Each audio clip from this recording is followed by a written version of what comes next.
What up, y'all? It's your host, I2I35, aka Josiah David, and welcome to another episode of the Correcting SolRosenberg84 series. And this one is called Group Atheism, and he shows some of his disputes and his real,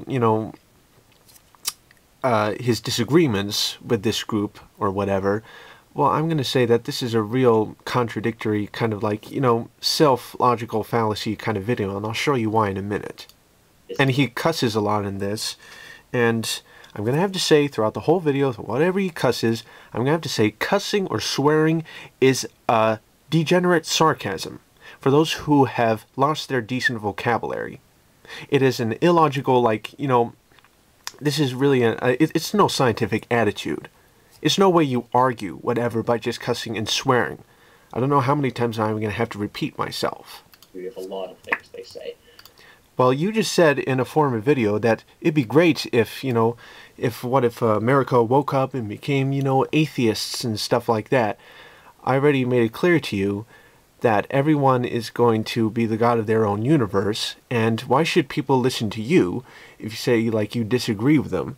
You say everyone's going to have their own ideas or whatever, who says that your ideas are more superior than theirs?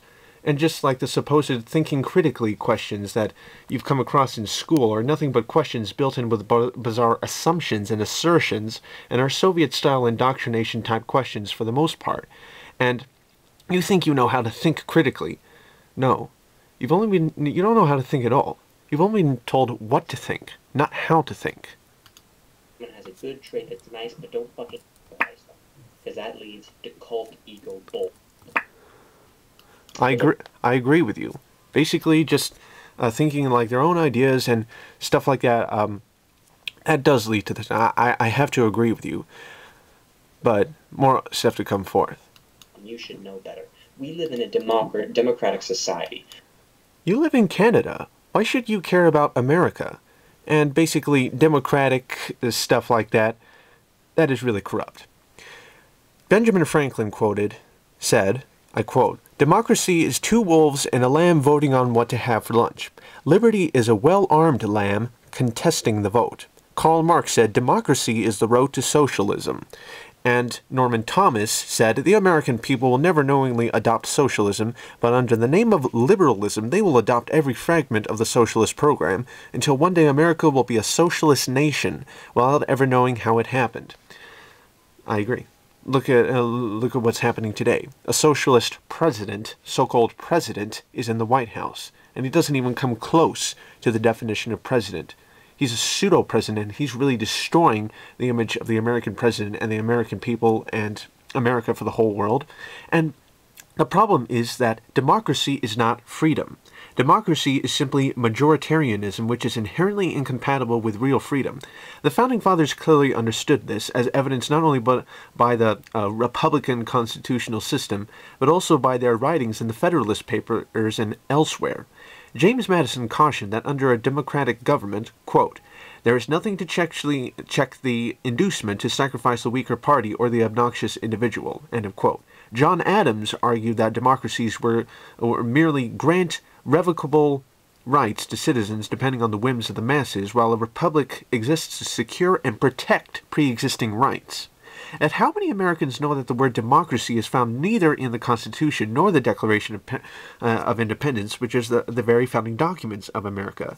I'm sorry, chap, Mike, but you are defending a flawed pursuit.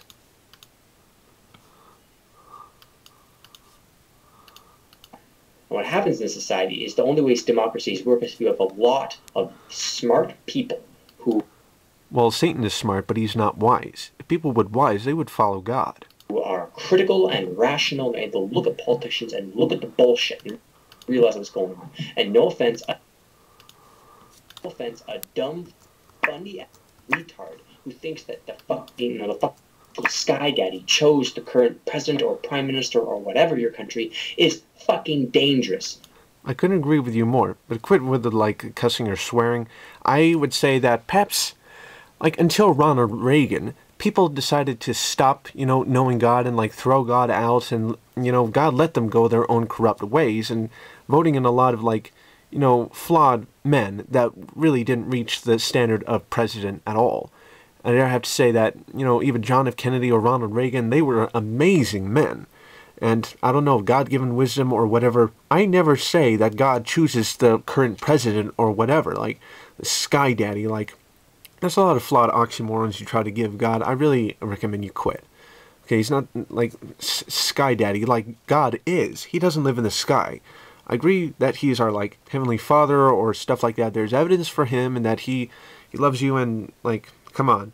There's plenty of evidence that, you know, God exists and that he loves you and wants you to come to heaven. And he made science so we, as his created beings, could study his glorious creation. But science does not know everything, okay? It only tells us how the world functions. But anyway, back to the topic. You say that, oh, like, this right here. Truth. And stuff like creationism and all sorts of other anti-science that simply holds our species back. Anti-science. I'm definitely pro-science. As I've said again, as I say again, most branches of science were started by creation scientists.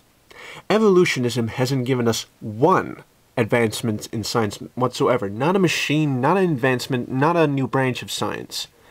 All the branches of science were started by creation scientists, alright? Basically, evolutionism only destroys science and really creates a degenerate generation of people that are really ill-mannered and illogical and really don't know how to argue at all.